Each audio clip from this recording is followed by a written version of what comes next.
Estimados alumnos, estimadas alumnas del curso de Filosofía Social, espero que esta clase los encuentre a todos bien, a todas bien, con sus familias. Seguimos en cuarentena, así es que continuamos en esta lucha. Hoy día vamos a hablar de algo nuevo, distinto. Estamos cerrando el estudio de la filosofía política, la filosofía social clásicas. Hoy día en la clase de la tarde, en el Zoom, la reunión en Zoom, cerraremos un poco Aristóteles, toda esa concepción vinculada a un entendimiento del hombre como ser ético y político, la ética como una parte, una disciplina de la ciencia política. Eso lo veremos ahora. Lo que vamos a hacer ahora es entrar a la modernidad. La modernidad, que es precisamente un punto de inflexión muy importante respecto de lo anterior, tanto de lo griego como de lo medieval. De la filosofía medieval no vamos a hablar, y el primer rasgo que define esta modernidad de la que conversaremos hoy es precisamente la secularización. La reflexión deja de estar centrada en Dios y en la teología, cosa que sucedió mucho en la Edad Media, por cierto, con gran influencia griega, ¿no? Santo Tomás decía que Aristóteles era el filósofo, y en tiempos mucho más tempranos San Agustín, también uno de los padres de la Iglesia, se inspiraba enormemente en Platón y los neoplatónicos, siendo entonces de alguna manera el pensamiento medieval un pensamiento muy centrado en Dios y en la reflexión teológica. La filosofía se consideraba un poco al servicio de la teología, e incluso Santo Tomás decía, allí donde la verdad filosófica y la verdad teológica se contradicen, la teológica tiene razón, porque era la palabra revelada. Yo creo que es muy equivocado, como se hizo durante muchas décadas, hablar de la Edad Media como la Edad Oscura. No es una Edad Oscura. No sé si ustedes han tenido la oportunidad de ver la magnífica película basada en el libro de Humberto Eco, El nombre de la rosa. Era una época y los monasterios y los claustros dedicados a preservar el saber. Entonces imagina lo que es escribir con pluma y con una vela toda la metafísica de Aristóteles, toda la ética, toda la política, toda la obra de Platón, para preservarla, ¿no? Yo creo que difícilmente se puede llamar eso una época oscura. Y ahí está la figura de Guillermo de Ockham, ¿no? En la película, en el libro y película El nombre de la rosa, donde precisamente se trata de preservar el saber. Entonces es muy injusto entonces hablar de la Edad Media como una oscura, pero sin duda fue una época de reflexión, en la reflexión en todo caso muy centrada en Dios, en la palabra revelada y en la teología. Y esto va a cambiar radicalmente en la Edad Moderna, porque comienza entonces este proceso de secularización, en el cual intervienen muchos elementos. Por supuesto, interviene el invento de la imprenta, la brújula, traer la pólvora de China. Eso fue un cambio radical, por ejemplo, en los enfrentamientos entre los seres humanos. ¿Se imaginan ustedes cómo puede cambiar la guerra en ese momento entre la batalla el combate cuerpo a cuerpo de todos los seres humanos, y luego un disparo con pólvora, ni siquiera se ve al enemigo, digamos? Entonces es todo un cambio civilizatorio al que asistimos en los siglos XVI y XVII, y son muchos elementos, como decía, pero vamos a mencionar ahora en particular a tres muy importantes y luego vincularlo con nuestro tema, que es la filosofía social, que es el desarrollo de la ciencia natural, en particular la figura de Copérnico y sobre todo Galileo, que le da a la ciencia natural un estatuto distinto, que comienza además con Francis Bacon, que precisamente escribe un Novum Organum, que es una respuesta al Organum aristotélico. Todavía sigue, figúrense ustedes, estamos en el siglo XVI, XVII, y la discusión sigue siendo con Aristóteles. Lo vamos a ver en algunos autores. Y es interesante, como les he comentado alguna vez, que hoy día asistimos también a discusiones muy relevantes en el mundo contemporáneo en nombre de un cierto neo-aristotelismo. Asistimos entonces a una nueva ciencia natural. Por supuesto no hay así rupturas totales, hay una continuidad ciertamente, pero hay un cambio muy importante que tiene que ver con la consideración, y lo dirá Bacon, de que el hombre pasa a ser amo y señor de la naturaleza, ¿no? Ahí hay una distanciamiento del hombre, ya no es parte de la naturaleza. Recuerden que en Aristóteles, en Platón, muchas cosas eran por naturaleza así, ¿no es cierto? La polis es por naturaleza. Aquí la naturaleza pasa a ser no los fenómenos que se observan, así como Aristóteles, recuerdan, quería dar cuenta del movimiento, por ejemplo, ¿no? Atenerse a los fenómenos que veía, ojo, los sentidos. La ciencia natural moderna, sobre todo en la figura de Galileo, va a ser una ciencia que trabaja sobre la base de observación, sin duda, pero sobre todo de un aparato deductivo cuyo lenguaje es el lenguaje matemático, ¿sí? La matematización de la ciencia natural es muy importante y ahí la figura de Galileo será absolutamente excepcional. Hablaremos de ello más adelante. Otro factor importantísimo en este cambio de época, digamos, en los tiempos modernos es el protestantismo, ¿no? La ruptura del catolicismo, de una ortodoxia católica unitaria, es decisiva, y el protestantismo se une, digamos, de manera interesante a una ciencia moderna que proclama el conocimiento está en el interior del sujeto humano por su ser racional. Las matemáticas no están escritas ahí, las matemáticas están en nuestro cerebro, ¿no es cierto? Y el protestantismo implica una ruptura en el modo de relacionarnos con Dios. Ustedes saben, si alguna vez han ido a un templo protestante, no hay estatuas, no hay reliquias, no hay símbolos, porque la relación con Dios es una relación interna, es la relación de mi conciencia con Dios, no está mediada. Por ejemplo, no hay confesión, no está mediada por arrodillarme delante de una imagen, no. Mi relación con Dios es interna, es mi propia conciencia, es un diálogo interno. Entonces, fíjense ustedes cómo comenzamos a llevar el conocimiento a nosotros y no a estar determinado por lo que vemos, ¿de acuerdo? Y eso va a implicar el surgimiento de una nueva actitud, que ya no es el asombro griego, sino la duda para ver qué somos capaces de conocer. El protestantismo entonces contribuye incluso a un surgimiento de estados-nación lentamente que hacen de la ciencia parte de la cultura de los estados y de la necesidad del conocimiento y del desarrollo. Y otro elemento clave es precisamente, como entre comillas, se ha discutido mucho, el descubrimiento de América, ¿no es cierto? El encuentro de dos mundos, como se llamó retóricamente cuando se cumplieron los no sé cuántos cientos de años. Y es que el mundo europeo se amplía enormemente. Se descubren otras tierras, otros horizontes, otras especies, otros seres humanos. Incluso se puso en duda, recuerden ustedes, si es que los indios de América teníamos o no teníamos alma.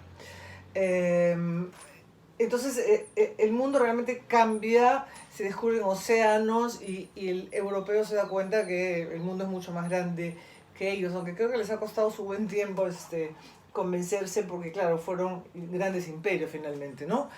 Colón creyó haber llegado a las Indias, y estaba en América. Eso rompe un poco, amplía el mundo, lo agranda y hace ver que hay mucho por conocer, digamos, ¿no? Entonces, ahora les pongo algunos nombres muy relevantes para entender y para llegar a nuestro tema, que es el de la filosofía social y lo que implica en este momento el surgimiento de un nuevo modo de entender la sociedad, un nuevo modo de entender al hombre, y vale todavía el universal masculino dentro de esta sociedad. Tenemos entonces a las siguientes figuras: Francis Bacon, de Inglaterra, que es el que propone precisamente como método científico la inducción, 1561 a 1626. Thomas Hobbes, de Inglaterra también, 1588, 1679. René Descartes,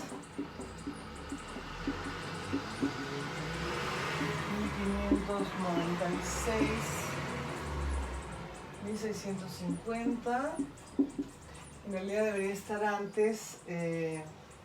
Vamos a ponerlo aquí a Galileo Galilei.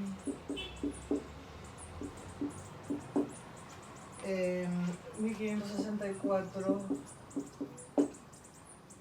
1642, condenado por la Inquisición en el año 33, y finalmente un poco más tarde, pero relevante para nosotros en la medida en que va a ser el fundador del pensamiento liberal en términos de la filosofía social, que es John Locke. John Locke, que vive entre 1632 y 1704. Entonces, fíjense ustedes, estamos con estos autores muy representativos de estos cambios, estamos en el siglo XVII, digamos así, que es donde se produce bueno, también Locke, ¿no? Porque es el principio del XVIII, donde se produce esta gran transformación hacia una nueva manera de entenderse el hombre a sí mismo, entender la naturaleza y entender sus relaciones y por lo tanto de entender la sociedad, ¿no? Decíamos Galileo Galilei, considerado el padre de la física moderna, aquel que se atrevió a decir que no era el Sol, que no era la Tierra, perdón, el centro del universo, sino el Sol, que la Tierra giraba alrededor del Sol, lo cual era tremenda aberración, tanto científica. Giordano Bruno ya había sido quemado por la Inquisición, por razones similares. Era realmente atentar contra incluso lo que la Biblia decía. Entonces, y lo interesante es... uno, que Galileo es el inventor del telescopio. El telescopio es precisamente aquello que nos acerca al universo, ¿no es cierto? Lo que hace que el hombre pueda aproximarse a realidades que antes le eran muy lejanas, son lejanas, pero nos la acercan y ahora lo vivimos, ¿no? Tenemos este famoso túnel acelerador disculpen, está pasando un helicóptero, un acelerador de hadrones bajo Suiza y Francia, el que comentamos alguna vez para experimentos de física cuántica, ¿no? Galileo Galilei implica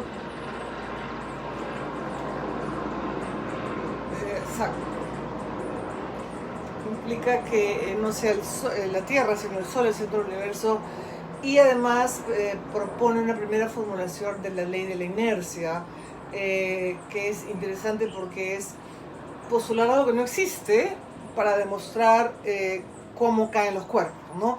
Y la enunciación es suficientemente elocuente, y creo que la hemos mencionado ya antes. Si mi mente concibe un plano horizontal infinito, que no existe, si mi mente concibe un cuerpo arrojado en ese plano horizontal, que tampoco existe, entonces deduzco que el movimiento es uniforme, rectilíneo y perpetuo. Uniforme, rectilíneo y perpetuo. Es decir, si yo dejo un cuerpo suelto a sí mismo en movimiento, mientras no hay un obstáculo, el movimiento sigue. Y Galileo trata de mostrar eso tirando, es una anécdota obviamente, tirando una pluma y una piedra para explicar que la diferencia de caída de los cuerpos, la velocidad de la caída, no depende de la naturaleza de lo que se cae, que es lo que diría Aristóteles, ¿no es cierto? La piedra cae para abajo porque está hecha de tierra y el lugar natural de la tierra es abajo, y el humo va para arriba porque es de aire y el lugar natural del aire es arriba. Para Galileo no hay lugares naturales y las cosas se mueven en función de su naturaleza propia, sino que hay leyes de movimiento que tienen que ver con la resistencia del aire, con que no hay obstáculo, etc. No son principios mecánicos para dar cuenta de los fenómenos que a su vez se pueden expresar matemáticamente. Entonces, fíjense ustedes la importancia, yo no me siento a observar la naturaleza, sino yo trato de entender esa mecánica a través del lenguaje en el que está escrito el universo, dice Galileo, que es el lenguaje de las matemáticas. Dios escribió el lenguaje del universo en matemáticas y nosotros tenemos que descifrarlo aprendiendo matemáticas, ¿no? Con lo cual también hago un paréntesis a indicar que el paso a la modernidad no significa que Dios desaparezca, que todo el mundo se convierta en ateos. No, no, no. Muchos de ellos, la gran mayoría, sigue creyendo en Dios. También un Dios que lo acomoda epistemológicamente, ¿no? Pero no es que sean ateos, sino que Dios no es el centro de la preocupación de la reflexión filosófica, sino que pasa a ser lo que el hombre es capaz de conocer de la naturaleza. Y eso lo va a decir claramente Descartes, ¿no es cierto?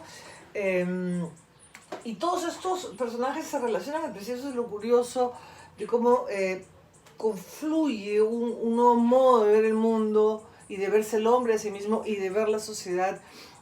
Galileo en Italia, Bacon en Inglaterra, Hobbes en Inglaterra, Descartes en Francia, y todos se vinculan entre sí. Descartes dice que le quiere dar a la física de Galileo la fundamentación filosófica que Galileo no pudo desarrollar. Hobbes fue secretario de Bacon, el que planteó la idea del hombre como amo y señor de la naturaleza. Hobbes le hizo observaciones a las meditaciones metafísicas de Descartes. Hobbes se fue a Italia a conocer a Galileo y conversar con él porque él pensaba que había que aplicar, escuchen ustedes, aplicar la mecánica que Galileo había desarrollado al estudio de la sociedad. Y Descartes piensa que hay que fundamentar filosóficamente todo lo que Galileo ha hecho a nivel de la física. Entonces estamos hablando de estos representantes de un cambio de época, digamos, y en eso probablemente Hegel tenga un punto cuando diga que el espíritu del tiempo, el espíritu de la época que se expresa en la gran filosofía, en la gran ciencia, y ahí está interesantísima confluencia entre una física que afirma que el mundo es un engranaje mecánico que hay que aprender a leer matemáticamente, y la matemática la ponemos nosotros, ¿no es cierto?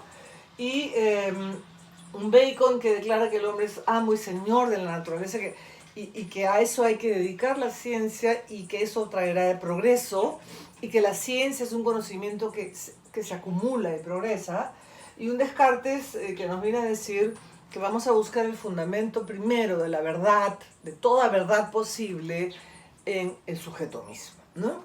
La famosa primera verdad cartesiana es pienso, luego existo, como ya lo hemos mencionado en clase, es decir, es el pensamiento que se afirma, es finalmente una certeza racional, es decir, yo sé que estoy en lo cierto, yo sé que es verdadero, ¿no es cierto? La idea de certeza es una conciencia de sí, de la verdad, se convierte en el fundamento de la verdad. Así como Galileo decía, si mi mente concibe un plano horizontal, Descartes encuentra en la propia razón humana el fundamento de toda verdad futura, de toda verdad posible.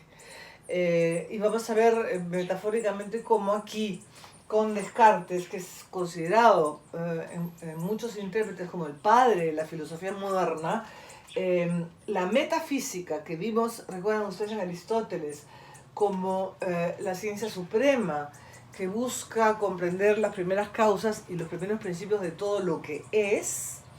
Descartes dice, escuchen por favor, que la metafísica es la ciencia primera que nos ayuda a comprender, a descubrir las primeras causas y los primeros principios de todo lo que somos capaces de conocer. Fíjense ustedes qué importante cambio, ya no es de todo lo que es, sino de todo lo que somos capaces de conocer. Ahora lo que cuenta es precisamente lo conocido, aquello de lo que la razón se puede apropiar. Y es muy interesante que el primer paso en el método cartesiano de Descartes sea el primer paso para llegar a su verdad, a su primera verdad, cogito ergo sum, pienso luego existo, es la duda en los sentidos. Es el primer paso, que es precisamente si alguna vez me han engañado, como que alguna vez nos han engañado, uno cree que el sol está acá cerquita y está a millones de años, si me han engañado alguna vez, entonces me pueden engañar siempre. Y, primer paso, sacar los sentidos como fuente primigenia de conocimiento. Ahí hay un cambio radical, obviamente, en relación con lo que hemos venido viendo hasta ahora, de este intento de aprender lo fenoménico, lo dado, el movimiento, lo que vemos. Aquí no. aquí se trata de dudar de ello, tanto como Galileo. Nosotros vemos que las cosas caen a una velocidad distinta y nos parece que es porque son de naturaleza distinta. Él dice, no tiene nada que ver la naturaleza de lo que se cae, sino la mecánica que da cuenta de si hay movimiento continuo, o hay obstáculo, o hay el aire le pone resistencia, en fin, le opone resistencia. Es un quehacer la ciencia moderna y la filosofía moderna que de alguna manera nos aleja de los sentidos, nos hace desconfiar de ellos, tanto así que nosotros seguimos diciendo que el sol se pone y todos sabemos que el sol no se mueve, ¿no es cierto? Que somos nosotros los que la Tierra termina de rotar, pero seguimos hablando que el sol se pone, ¿no? Vamos a ver una hermosa puesta de sol. Y hicimos el comentario, me parece, en clase. Pero eso es lo que vemos, pero no es lo que sabemos, ¿no es cierto? Entonces, precisamente la modernidad insiste en aquello que somos capaces de conocer. Y por eso es que hay muchos que piensan que la filosofía moderna se inicia como teoría del conocimiento, ¿no? Que le pone énfasis justamente en aquello que podemos saber. Y para entender eso hay que mirarnos a nosotros, entender nuestra propia razón, para poder dar cuenta de este mundo que está escrito en lenguaje matemático, ¿no? Y Descartes incluso habla de una matesis universalis, una suerte de matemática universal, que no es otra cosa, dice Descartes, que el despliegue de la propia razón, ¿no? En la universalidad de la razón, universalis, que en su despliegue, en su proceder, se despliega matemáticamente. Y acá, por supuesto, se acentúa la primacía de un método deductivo que no deja de lado la observación, ni mucho menos les decía, pero que propone leyes matemáticas, reglas, principios para dar cuenta de la multiplicidad y de la irregularidad o de la regularidad de la naturaleza, ¿no?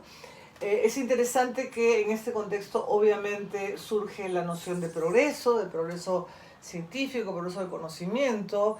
Lo que estamos viviendo ahora como pandemia, yo estoy acá encerrada en mi oficina grabando una clase porque no puedo tener contacto físico con ustedes, nos hace preguntar a dónde nos ha llevado el progreso, este progreso en todo caso, pero aquí estamos y esta noción comenzó aquí. Incluso les cuento la anécdota de Galileo, que la Inquisición lo juzgó por hereje, ¿no? Por afirmar cosas que iban contra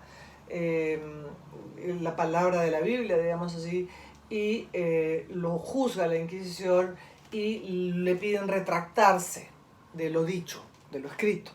Y Galileo se retracta, ¿no? Y cuenta la anécdota histórica, es que al salir del palacio de la Inquisición, voltea y dice, pero se mueve, ¿no?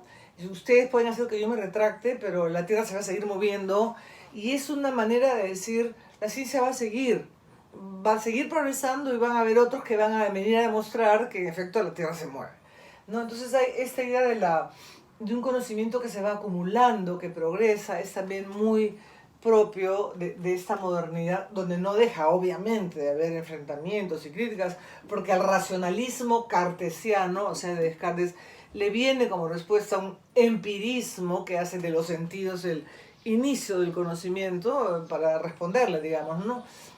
A una razón que se autoafirma, incluso recurriendo a la famosa metáfora de Descartes.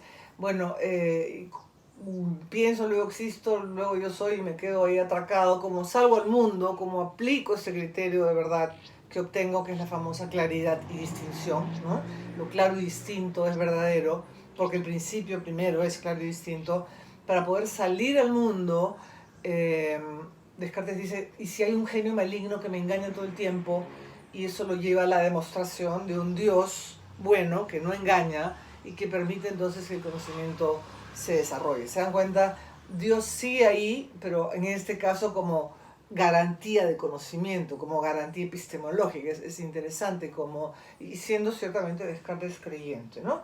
Entonces, este creer en la fuerza, el poder del conocimiento humano, este distanciamiento del mundo natural, de ser amos y señores de la naturaleza, porque nuestra razón es capaz de concebir, es precisamente el nacimiento del sujeto moderno, ¿no? Ya no es solo el individuo, el agente del que hemos hablado en el mundo griego, en una comunidad de pares, de iguales, es el sujeto autónomo que se autoafirma, que es consciente de sí y que, digamos, sabe de la fuerza de su conocimiento para justamente salir a conquistar el mundo, digamos, ¿no?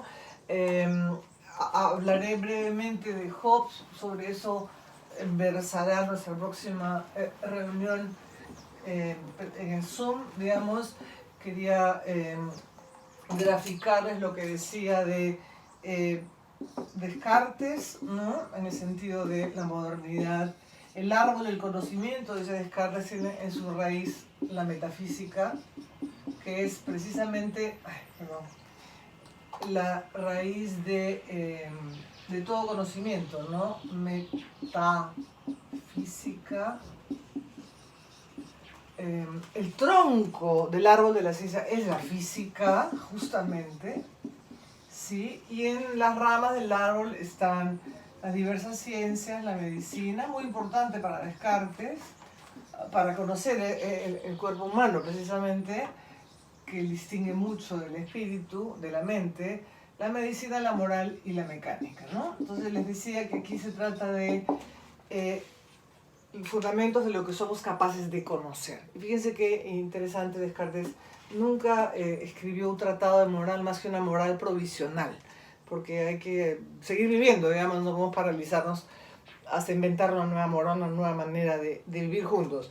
Ese paso de pensar la vida humana de manera distinta, ese paso sí lo da Hobbes, ¿no? Y con Hobbes dice Jürgen Habermas, pensador contemporáneo, que seguramente ustedes han leído, de quien han escuchado hablar, dice Habermas que Hobbes es el fundador de la filosofía social que pretende ser ciencia, ¿no? La filosofía social entendiendo un pensamiento de la sociedad distinto a la base de la cual, digamos, a la base de la sociedad hay ya no una comunidad ética.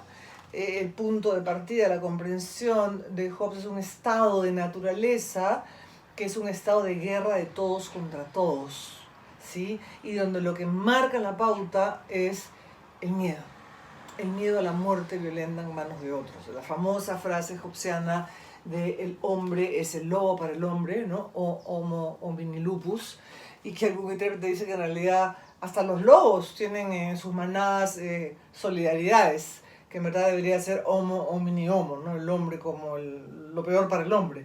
Bueno, Hobbes nos pinta un estado de naturaleza tal, por naturaleza, ya no la physis griega a la cual responde la polis, ¿no es cierto? Por naturaleza, acá es exactamente, digamos, lo contrario, en el sentido que por naturaleza somos seres egoístas, somos seres violentos, somos lobos unos para otros, y tenemos que ponernos de acuerdo y crear, fabricar un ente artificial, estoy citando casi literalmente, un ente artificial al que llamamos Estado.